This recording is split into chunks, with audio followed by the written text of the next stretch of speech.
قبل ما نبداو لا كوريكسيون ننصحكم انكم ترجعوا لي كور ديال لي سيستيم مونوفازي اللي كاينين في لاشين.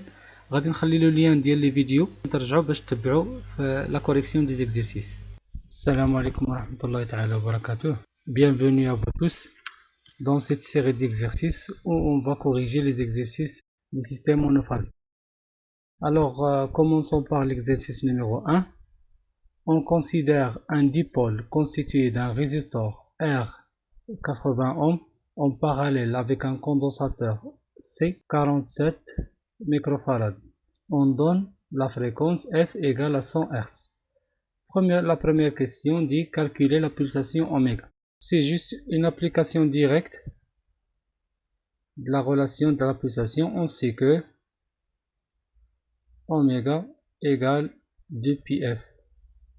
Alors oméga égale 200 pi radians par seconde.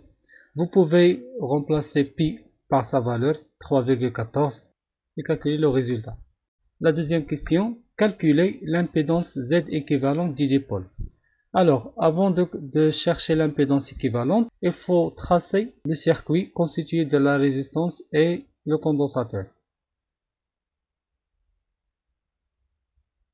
Alors, voici le circuit.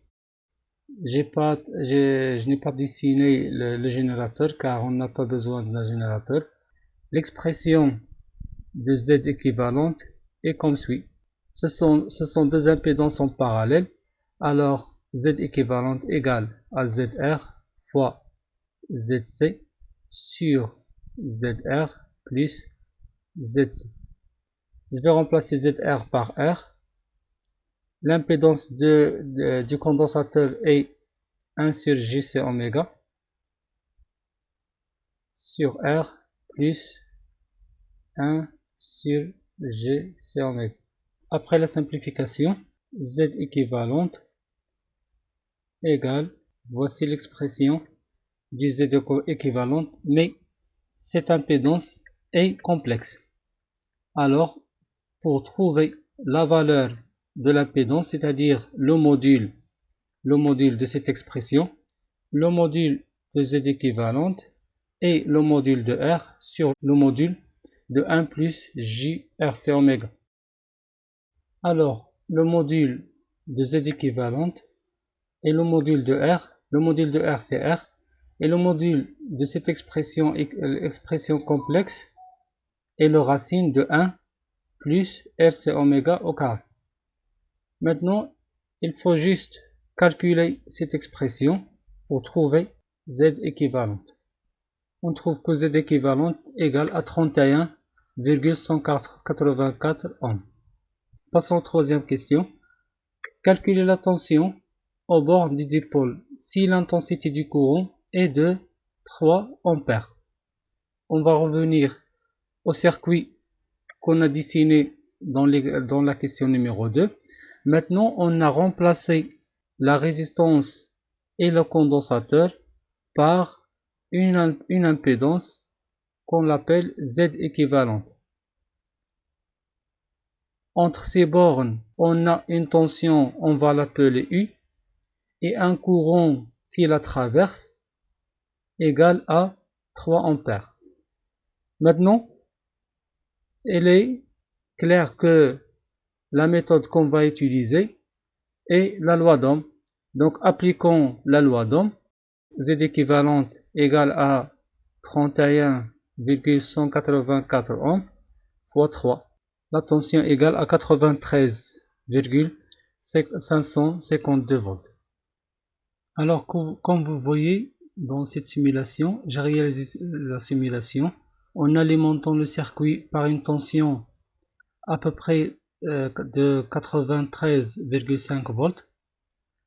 Et vous voyez que le circuit consomme un courant de 3,05 ampères. Vous pouvez remarquer le déphasage entre le courant et la tension créée par le condensateur. On passe à l'exercice numéro 2. On applique une tension de 220 volts avec une fréquence de 50 Hz entre les bornes d'un dipôle comportant un résistor de 30 ohms en série avec une bobine d'inductance L égale à 0,16 Henry. La première question, calculer l'impédance du dipôle ainsi constitué.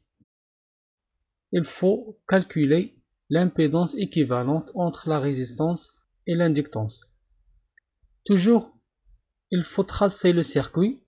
Alors, Z équivalente égale à ZR plus ZL. Voici l'expression. Et après, la deuxième étape, on va remplacer les impédances par leur expression. ZR égale à R et ZL égale à JL oméga. Maintenant, pour trouver ou bien pour calculer la valeur de l'impédance, il faut calculer le module de Z équivalente.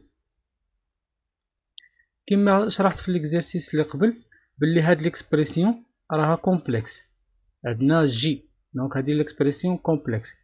باش نلقاو لا فالور يعني القيمة ديال l'impédance ديالنا خاصنا نطبقوا القاعدة ديال les nombres complexes.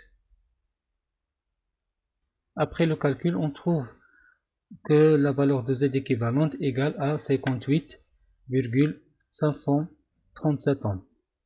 La deuxième question dit que calculer le courant I traversant ce circuit.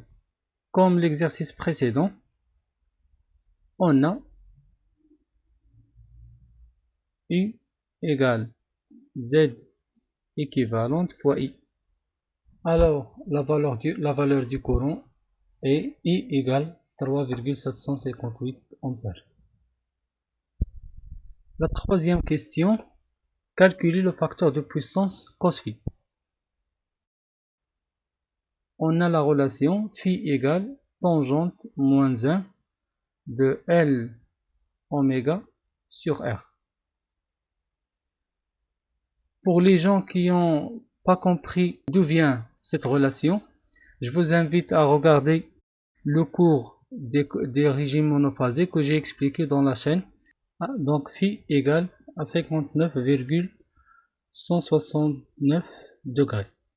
Après le calcul du déphasage phi, on peut tout simplement calculer le cos phi. Alors, voici le cos phi.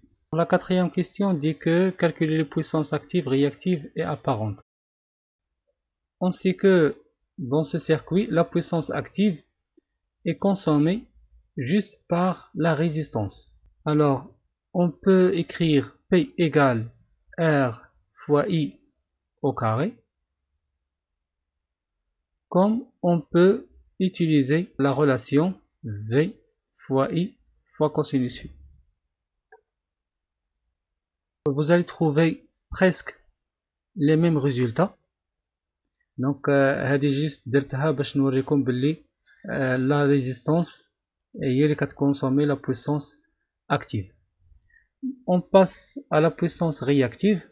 On peut écrire Q égale à ZL, l'impédance de la bobine, fois I au carré.